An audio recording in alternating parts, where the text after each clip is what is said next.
हिरण्यकश्यपु वृतांत। नारद जी ने हिरण्यकश्यपु और प्रहलाद की कथा का आरंभ किया।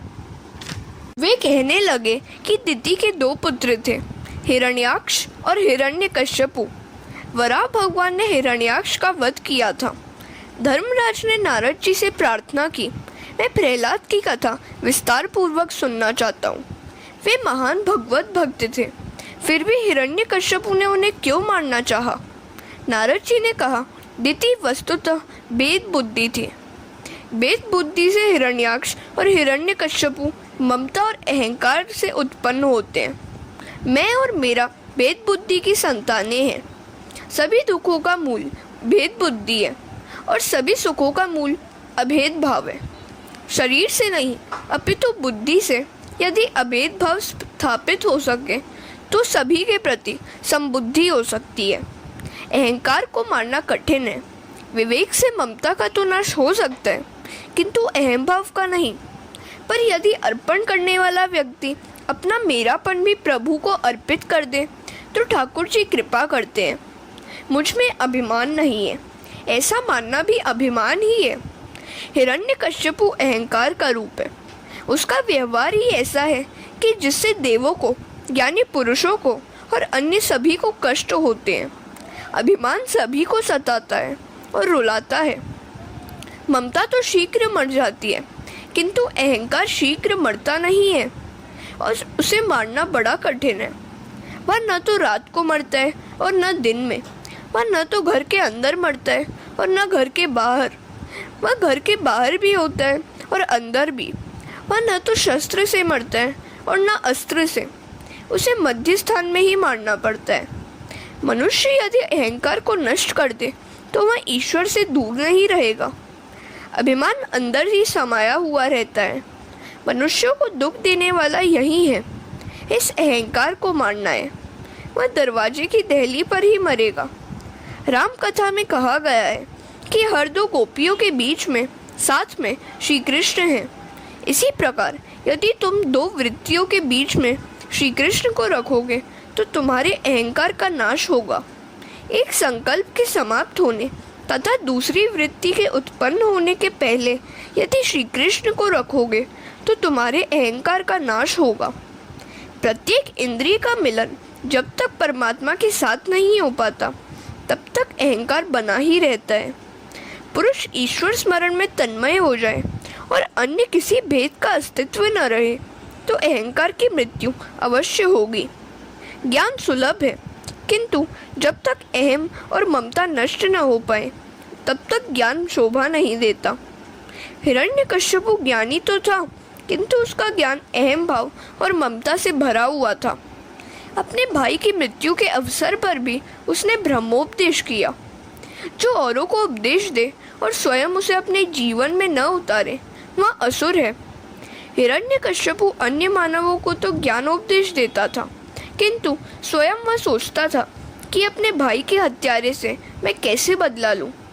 एक गृहस्थ के पुत्र की मृत्यु हो गई तो किसी साधु ने उस समय उपदेश दिया कि यह संसार तो मिथ्या है। कुछ दिनों के पश्चात उसी साधु की एक भैंस मर गई तो वह रोने लगा। न जाने इस समय उसका ज्ञान कहाँ हवा हो गया। उस गृहस्थ ने वहां आकर साधु से पूछा कि आप क्यों रो रहे हैं। साधु ने कहा कि वह पुत्र तो तेरा था, अतः मैंने तुझे उपदेश दिया, किंतु यह भैंस तो मेरी ही थी, अतः मैं रो रहा था। जब तक अहम भाव और ममता विद्यमान है तब तक ज्ञान का पाचन नहीं हो पाता। भक्ति से रहित ज्ञान शाब्दिक ही रह जाता है, अतः उस ज्ञान से जीव को कोई लाभ नहीं होता। वैराग्य और भक्ति के अभाव में ज्ञान का अनुभव नहीं हो पाता।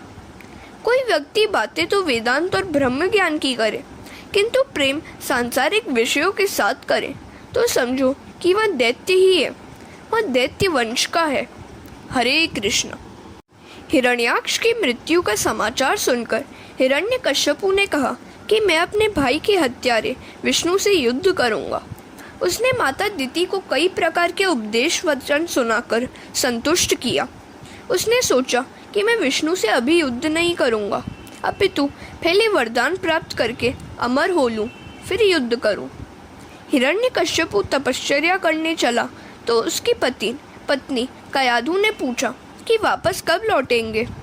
तो उसने उत्तर दिया कि कुछ निश्चित नहीं है, मैं 10,000 वर्षों तक तप कर सकता हूँ, तप से अनेक सिद्धियाँ प्राप्त करके ही घर वापस आऊँगा। हिरण्यकश्यपु मंद्राचल पर्वत पर आया। यह कथा भागवत में नहीं है, व्यास जी ने विष्णु पुराण में यह कथा लिखी है। हिरण्यकश्यपु की तपश्चर्या का वृतांत जानकर देवों ने बृहस्पति से प्रार्थना की, आप हिरण्यकश्यपु की तपश्चर्या में बाधा उपस्थित कीजिए। यह सुनकर बृहस्पति तोते का रूप धारण करके मंद्राचल पर्वत पर आए और जहाँ हिरण्यकश्यपु तपस्या करने बैठा हुआ था वहीं किसी वृक्ष पर बैठकर नारायण का जप करने लगे। जैसे ही हिरण्यकश्यपु मंत्र का जाप आरंभ करता, वह तुरंत नारायण नारायण रटना शुरू कर देते। यह देखकर हिरण्यकश्यपु ने सोचा कि विष्णु की हत्या करने के लिए तो मैं तपश्चर्या कर रहा हूँ और इसी का कीर्तन यह तोता कर रहा है, यह कहाँ से आ गया, हटता ही नहीं है। आज तपश्चर्या करने के लिए शुभ दिवस नहीं है। यह सोचकर वह थककर सायंकाल को घर वापस लौट गया। कयाधु को आश्चर्य हुआ कि मेरा पति आज ही क्यों वापस आ गया, पर वह पति से यह बात कैसे पूछे, क्योंकि वह क्रोधी जो था, शायद वह कह दे कि तुझे क्या लेना देना है। अतः कयाधु ने सोचा कि मैं किसी युक्ति से पूछ लूँगी। उसने रसोई घर के सेवकों से कहा कि आज मैं स्वयं ही रसोई बनाऊंगी। पति की गुप्त बातें जाननी हो तो कयाधु के रास्ते पर चलो। भोजन में बड़ा वशीकरण होता है। लोभी को द्रव्य से वश में करो और अभिमानी को प्रशंसा से। हिरण्यकश्यपु अभिमानी था, अतः उसकी पत्नी उसकी सेवा करते हुए उसकी प्रशंसा करने लगी। राजा भोज ने एक बार कालिदास से पूछा था कि चीनी से भी अधिक मीठी वस्तु कौन सी है। कालिदास का उत्तर था प्रशंसा। कयाधु कहने लगी, इंद्र चंद्र आदि देव तो आपसे थर थर कांपते हैं। आप जितेंद्रिय हैं, ज्ञानी हैं। आपके जैसा वीर न तो कभी कोई हुआ है और न कभी होगा। मैं कितनी भाग्यशालिनी हूँ कि आप जैसा पति मुझे मिला है। मैं जानती हूँ कि निर्धारित काम को संपूर्ण किए बिना आप लौट ही नहीं सकते। क्या आज वन में कुछ ऐसा प्रसंग हो गया कि जिसके कारण आपको वापस लौटना पड़ा? कयाधु ने कुछ गरम गरम पकौड़े आदि खिला दिए होंगे। राक्षस को ऐसा भोजन ही पसंद आता है। जिसे सात्विक भोजन पसंद नहीं आता वही राक्षस है। हिरण्यकश्यपु अपनी प्रशंसा सुनकर खिल उठा और कहने लगा, वैसे तो मैं अपने निश्चित काम को पूरा किए बिना नहीं लौटता, किंतु बाधा आ गई और अपशकुन भी हो गया, सो वापस आ गया। कयाधु ने पूछा, कौन सी बाधा आ पड़ी, क्या अपशकुन हो गया था? हिरण्यकश्यपु ने कहा, मैं जिस वृक्ष के नीचे बैठकर तपश्चर्या कर रहा था उसी वृक्ष पर बैठकर एक तोता नारायण नारायण करने लगा। कयाधु को बड़ा आनंद हुआ कि चाहे जैसे भी सही आज इन्होंने नारायण का नाम तो लिया, क्योंकि मेरे पति तो बड़े ही अभिमानी और नास्तिक हैं। यदि मैं उन्हें नारायण का धुन जप करने को कहूँगी तो वे नहीं मानेंगे, अतः मुझे कोई युक्ति सोचनी पड़ेगी। हरे कृष्णा। अपने पति को जप प्रवृत्ति में से युक्ति से बचा ले और उसे पाप करने से रोके, वही सच्ची पत्नी है। पति को धर्म परमात्मा के मार्ग में ले जाए, वह पत्नी ही धर्म पत्नी है। पति को पत्नी ही धर्म और मोक्ष के मार्ग पर ले जा सकती है। कयाधु ने सोचा कि यह बड़ा अच्छा अवसर है कि इस बहाने मैं अपने पति से बार बार भगवान का नामोच्चार तो करा सकूंगी। वह चाहती थी कि उसका पति सुधर जाए। भोजन आदि से निवृत्त होकर शयन के समय उसने पति की चरण सेवा करते हुए कहा कि भोजन के समय आपकी बातों में मेरा पूरा ध्यान नहीं था। हाँ, तो वन में क्या हुआ था?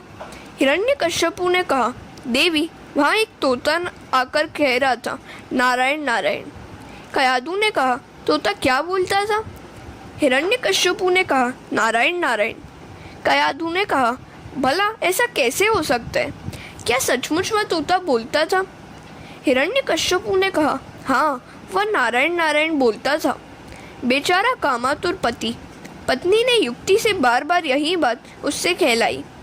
कयाधु ने इस प्रसंग से लाभ उठाकर अपने पति के मुख से नारायण का 108 बार नामोच्चार करवाया।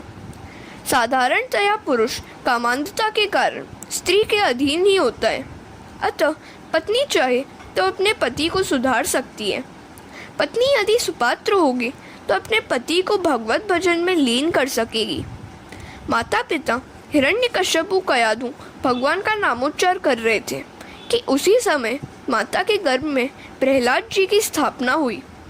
अतः पिता के राक्षस होने पर भी उसका पुत्र प्रहलाद महान भगवत भक्त हुआ।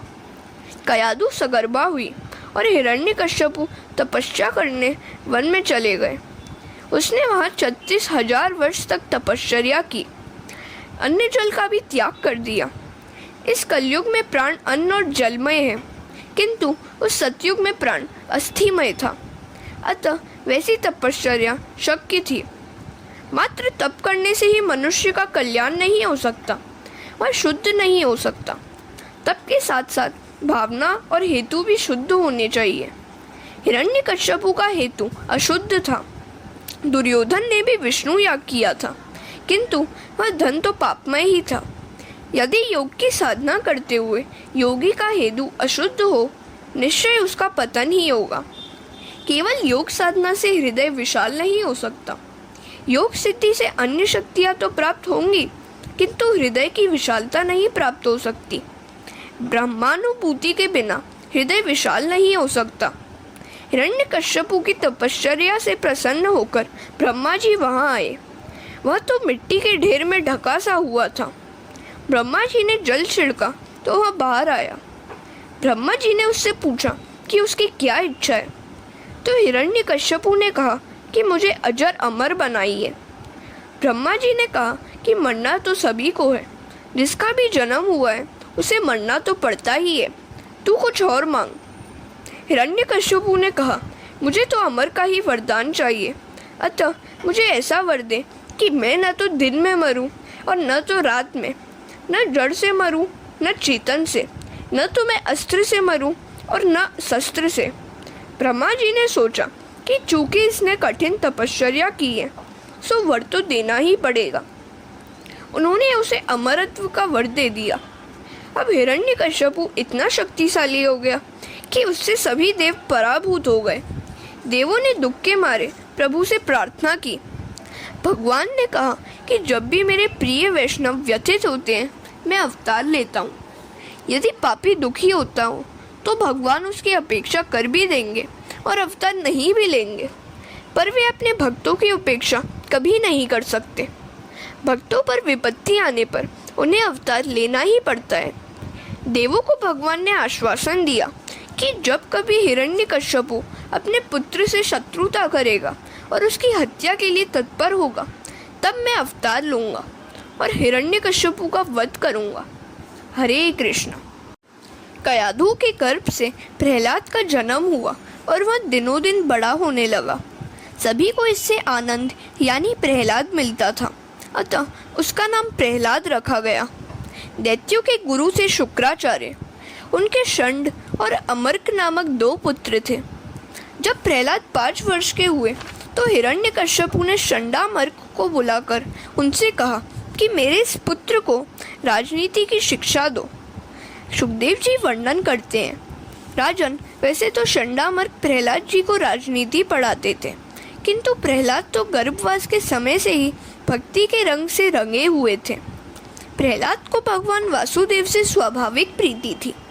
श्री कृष्ण के अनुग्रह रूप विग्रह ने उनका हृदय इस प्रकार आकर्षित कर लिया था कि उन्हें जगत से कुछ भी लगाव नहीं रह गया था। वैसे तो भक्ति का रंग शीघ्र लगता नहीं है, पर जब एक बार लग जाता है तो फिर सांसारिक प्रवृत्तियों के प्रति वैराग्य हो जाता है। मीराबाई ने कहा है कि मेरे कृष्ण का रंग श्याम है और श्याम रंग पर किसी और रंग का प्रभाव नहीं पड़ता। प्रहलाद जी जन्म से ही भक्ति के रंग में रंगे हुए थे। वे महावैष्णव थे। वे गुरु जी की शिक्षा सुनते थे, किंतु राजनीति का चिंतन वे जरा भी नहीं करते थे। सच्चे ज्ञानी भक्त का यही तो लक्षण है कि जब तक देहाभान है उसके व्यवहार में क्षति नहीं आती। गुरु जी ने सोचा कि यह राजपुत्र तो बड़ा सयाना है, अतः इसकी शिक्षा से प्रभावित होकर उसके पिता उसे कुछ न कुछ पुरस्कार अवश्य देंगे। वे प्रहलाद को लेकर राज्यसभा में आए।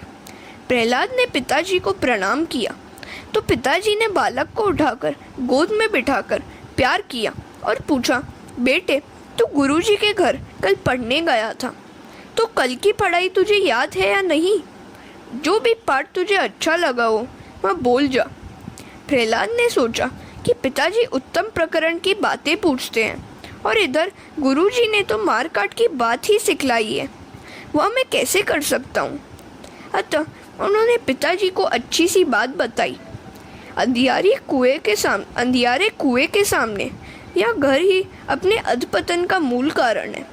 जीवों के लिए यही श्रेयस्कर है कि वे गृह त्याग करके वनवासी बने और वहाँ भगवान श्रीहरि का आश्रय ग्रहण करें। प्रहलाद बोले, पिताजी अनेक जन्मों के अनुभव से मैं यहाँ कह रहा हूँ कि यह जीव कई बार स्त्री, पुरुष, पशु, पंछी बना है। हजारों जन्मों से विभू से विभक्त बना हुआ यह जीव लौकिक सुखोपभोग में लीन है, फिर भी वह अतृप्त ही है। तृप्ति भोगने से नहीं, त्याग से ही प्राप्त होती है। संसार तो दुख का सागर है। प्रत्येक जीव व्यथित है। पाप और पुण्य के समान होने पर यह मानव देह प्राप्त होती है। जैसे यहाँ पाप भोगना पड़ता है, वैसे ही पुण्य भी भोगना ही पड़ता है। संसार प्रतिक्षण परिवर्तनशील है।